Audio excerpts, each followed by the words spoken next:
కథాస్రవంతి. విడుదల కథ రచన మహానటుడు విశ్వనట చక్రవర్తి ఎస్వి రంగారావు. వినిపిస్తున్నవారు పప్పు భోగారావు. కీర్తిశేషులు సామర్ల వెంకటరంగారావు 1918 సంవత్సరంలో ఆంధ్రప్రదేశ్లోని కృష్ణా జిల్లా నూజివీడులో తెలుగు జమీందారీ కుటుంబంలో జన్మించారు. అతని తండ్రి సామర్ల కోటేశ్వరరావు నూజివీడులో ఎక్సైజ్ ఇన్స్పెక్టర్ మరియు అతని తల్లి పేరు శ్రీమతి లక్ష్మీ నరసాయమ్మ. అతని తాత పట్టణంలో వైద్యునిగా పనిచేస్తున్నారు. ఆయనకు తూర్పుగోదావరి జిల్లాలో చెల్లాచెదురుగా బంధువులున్నారు. అతని తాత కోటయ్య నాయుడు తమిళనాడులోని చెంగల్పట్టులో నివసించారు. మద్రాస్ హిందూ కళాశాలలో పాఠశాల విద్యను పూర్తి చేశారు. ఏలూరు, విశాఖపట్నంలో కూడా చదువుకున్నారు. 12 సంవత్సరాల వయసులో అతను రంగస్థల నటనపై ఆసక్తి కనబరిచారు. సైన్స్లో బ్యాచిలర్ డిగ్రీ పూర్తి చేసిన తర్వాత నటనలోకి అడుగుపెట్టారు. ఎస్వీఆర్ 1947 సంవత్సరంలో తన వరూధిని చిత్రంలో ప్రధాన నటుడిగా నటించమని అతని బంధువులలో ఒకరైన బివి రామానందం నుండి ఆహ్వానం అందింది. అతను వెంటనే ఉద్యోగం మానేసి సెల్యులాయిడ్ ప్రపంచంలో చేరడానికి సేలం బయలుదేరాడు. అయితే ఈ సినిమా బాక్సాఫీస్ వద్ద పెద్దగా ఆడలేదు. ఎస్వీఆర్ మద్రాస్ ప్రెసిడెన్సీని విడిచిపెట్టి జంషెడ్పూర్ చేరుకుని అక్కడ టాటా కంపెనీలో బడ్జెట్ అసిస్టెంట్గా ఉద్యోగంలో చేరారు. అయినప్పటికీ థియేటర్ పట్ల అతని ప్రేమ అనేక రెట్లు వికసించడం ప్రారంభించింది. ఆ తరుణంలో అతను 27 డిసెంబర్ 1947 సంవత్సరంలో బడేటి లీలావతిని వివాహం చేసుకున్నాడు. ఆ తర్వాతి రోజుల్లో 1950 సంవత్సరంలో బిఏ సుబ్బారావు నిర్మించిన పల్లెటూరు పిల్లలో ఎస్వీఆర్కి అవకాశం లభించింది. షావుకారు అతనికి మంచి నటుడుగా గుర్తింపు తెచ్చిపెట్టింది. పాతాళ భైరవులో తాంత్రికుడు, నేపాళ మాంత్రికుడు పాత్ర అతని కెరీర్లో ఒక మలుపు. మొదటి అంతర్జాతీయ చలనచిత్రోత్సవం ఆఫ్ ఇండియాలో ప్రదర్శించబడిన ఏకైక దక్షిణ భారతీయ చిత్రం పాతాళ భైరవి. ఆల్ టైమ్ 100 గొప్ప భారతీయ చిత్రాల జాబితాలో నిలిచిన మాయాబజార్ మరియు నర్తనశాలలో రంగారావు నటించారు. దాదాపు 3 దశాబ్దాల కెరీర్లో అతను 160 చిత్రాల్లో నటించారు. తెలుగులో 109 మరియు తమిళంలో 53.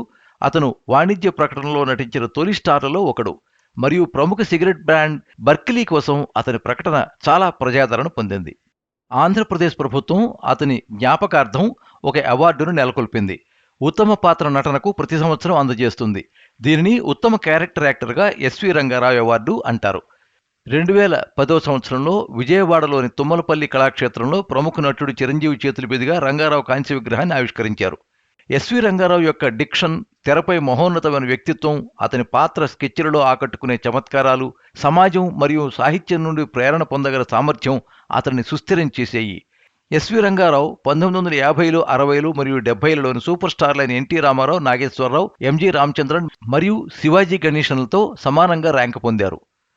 జకార్తాలో జరిగిన 3వ ఆఫ్రో ఏషియన్ ఫిల్మ్ ఫెస్టివల్లో ఉత్తమ నటుడు award, Keechaka in Nartanasala award, ప్రత్యేక ప్రస్తావన, 8వ శాన్ సెబాస్టియన్ ఇంటర్నేషనల్ ఫిల్మ్ ఫెస్టివల్లో నమ్మిన బంటు కోసం ప్రత్యేక ప్రస్తావన బహుమతి, 1967 సంవత్సరంలో 2వ ఉత్తమ చలనచిత్రంగా చదరంగం, 1968 సంవత్సరంలో ఉత్తమ చలనచిత్రంగా బాంధవ్యాలు అవార్డు సాధించాయి.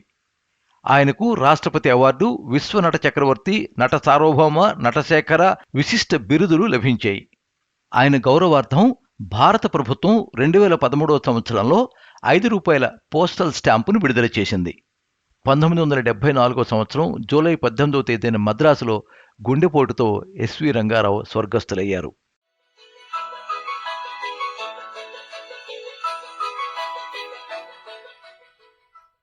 జైలు జీవితం దుర్భరంగా ఉంది. కానీ ఏమి చెయ్యను, తెలుసో తెలియకో చేశాను. మనకన్నా మన నాయకులకు ఎక్కువ విషయాలు తెలుసు అనే గుడ్డి నమ్మకం మీద చేశాను. జైలులో ఉన్నాను. ఇక్కడి జీవితం ఇంత దుర్భరంగా ఉన్నా నాయకుడు ఒక్కడు వచ్చి సహాయం చేయుడు. కనీసం ఇప్పుడు స్వాతంత్రం వచ్చిన తర్వాతైనా చెప్పొచ్చుగా, మనవాడేనయ్యా విడిచిపెట్టండి అని. చెప్పరే. పాపం సరళ ఏం చేస్తుందో. నన్నే నమ్ముకుని ఉన్నానని చెప్పింది. జైలు నుంచి తిరిగి రాగానే పెండ్లాడతానని చెప్పాను. అంటే అప్పుడు ఏ సంవత్సరమో లేక 2 సంవత్సరాలో వేస్తారనుకున్నాను. కానీ ఇలా ఏ సంగతి చెప్పకుండా 10 సంవత్సరాల నుంచి ఉంచేస్తారనుకోలేదు. నాకే 36 సంవత్సరములు అయిపోయాయి. సరళకు కనీసం 30 అయినా ఉంటాయి. ఇంతకాలం ఎంతటి ఏకాంత జీవితం గడుపుతోందో, నా కోసం ఎన్ని కలలు కంటోందో. పాపం మల్లెపువ్వులంటే చాలా ఇష్టపడేది. మా తోటలో నుంచి ఎన్నో స్వయంగా కోసి తీసుకెళ్లేవాణ్ణి. ఇప్పుడు ఆ తోటని ఎవరు చూస్తున్నారో, పువ్వులు ఎవరు తీసుకెళ్ళిస్తున్నారో. చిచి, ఎవరో ఇవ్వడమేమిటి? నా సరళకు నేనుగాక ఇంకొకరు పువ్వులు తీసుకెళ్ళి ఇవ్వడమా? అసంభవం.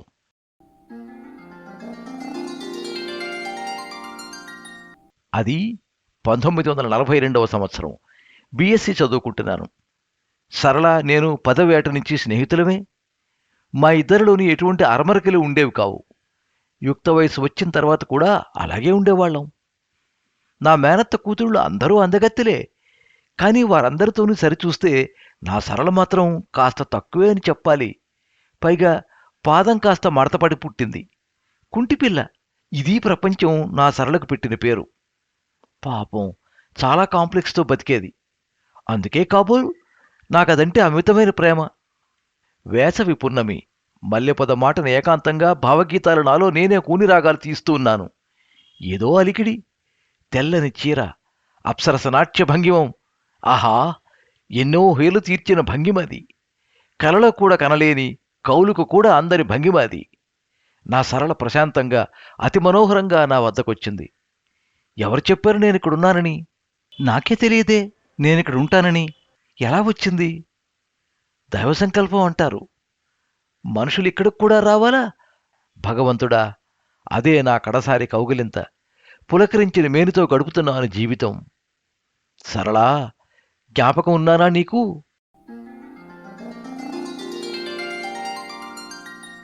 అది 1952వ సంవత్సరం. చిక్కి శల్యమే బ్రతుకుతున్న నా శరీరానికి విడుదల పాపం చాలా కష్టపడి ఏర్పాటు చేశారు మా రెడ్డిగారు. ఇన్ని సంవత్సరాల కాలం మరిచిపోగలిగిన నన్ను ఇప్పుడు ఎలా జ్ఞాపకం చేసుకున్నారో నాకు అర్థం కాలేదు. జైలు బయట వాతావరణం అతి దుర్భరంగా ఉంది. మన దేశంలో కూడా ఇంత చల్లగా ఉంటుందని నేను అన్నడూ అనుకోలేదు. అదెవరు? వార్డెన్ వస్తున్నాడు. అయ్యో బాబో, కొడతాడేమో, నేను లోపలికి వెళ్ళిపోవాలి. అయ్యో, తలుపులు వేసేశారే. రావుగారు, ఇంకా ఏమిటి ఆలోచిస్తున్నారు? ఎందుకయ్యా ఇంకా ఈ పాడు కాంపౌండ్లో మీరు? దయచేసి బయటికి పోండి. ఇంకొక గంట సేపు లోపల ఉన్నారంటే లా మీ మీద ఇంకో నేరం రుజువు చేయగలదు. త్వరగా పారిపోండి. ఇదేమిటి ఈ రోడ్లు? ఈ రోడ్ల మీద నేను నడవగలనా? ఎవరన్నా చూస్తే? చూస్తే ఏ నన్ను పట్టుకుంటారా? నేను విడుదలయ్యానుగా. తిరుగుతున్నాను రోడ్ల వెంబడి. కొత్తగా వచ్చిన స్వాతంత్ర్యాన్ని భుజాన్న వేసుకుని జైలు జీవితమే దుర్భరం అనుకున్న నాకు ఈ సరికొత్త స్వాతంత్ర్యం మరీ దుర్భరం అనిపించింది. అయ్యో, నా సరళను అసలే మర్చిపోయాను. వెంటనే వెళ్ళి ఆవిడకు నా విడుదల సంగతి చెప్పాలి. మల్లిపొద దగ్గర వెన్నెట్లో కూర్చుని నా అప్సరసను తనివితీరా అవలోకించాలి. రాత్రి 10 గంటలకు చేరింది ఏలూరు రైలు. దారిన నడుస్తున్నాను. నా బాగా మాసిన గడ్డం చూసి కాబోలు మొరుగుతున్నాయి కుక్కలు. నా మనోవేదన వాటికేమి తెలుసు పాపం. అత్తయ్యా, అత్తయ్యా, తలుపు తట్టాను. అదేమిటి ఇంత ముసలిదైపోయిందేమిటి అత్త? ఎవరయ్యా నువ్వు అని దబాయించింది మా మేనత్త. నేనత్తా అన్నాను.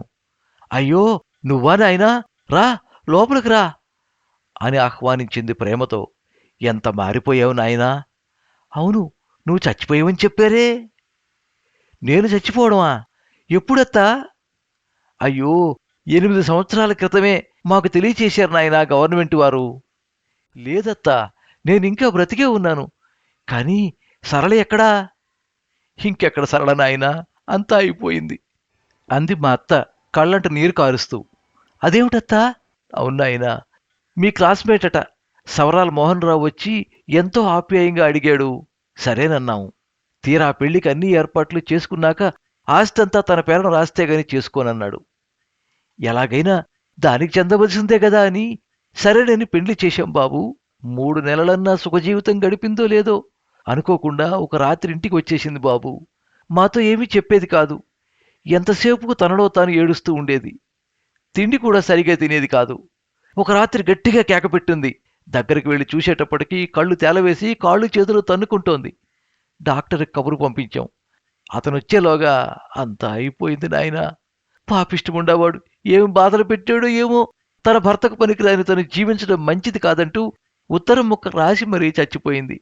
కడుపులో చెయ్యేసి కలిపేసి నండూరి జ్ఞాపకం వచ్చాడు. నా విడుదలతో దొరికిన స్వాతంత్ర్య అంధకారంలో నాకు కనిపించిన ఒకే ఒక వెలుగు నా సరళ. ఆమె కూడా లేదా ఈనాడు? ఎక్కడిదా మల్లెపూల వాసన? ఓహో, అర్థమైంది. తెలుసుకున్నాను. సరళ ఇదిగో ఇప్పుడే వెడుతున్నాను. మోహన్ రావు హాయిగా నిశ్చింతగా నిద్రపోతున్నాడు. ప్రక్కన అతని ఉంపుడుగత్తె పడుకునుంది. వణుకుతున్న చేతితో ధైర్యంగా పొడిచాను అతని రొమ్ము మీద. రక్తం నా మొహాన్ని చిందింది. మరణదండన విధించడమైనది అని జడ్జిగారి తీర్పు. అబ్బా, పొరపాటున ఏదైనా రాంగ్ సెక్షన్ జ్ఞాపకం వచ్చి యావజ్జీవ కారాగార శిక్ష వేస్తాడేమోనని భయపడ్డాను. పోనీలే, స్వాతంత్ర్యం చవిచూడలేని నా జీవితానికి చక్కటి విడుదల దొరికింది.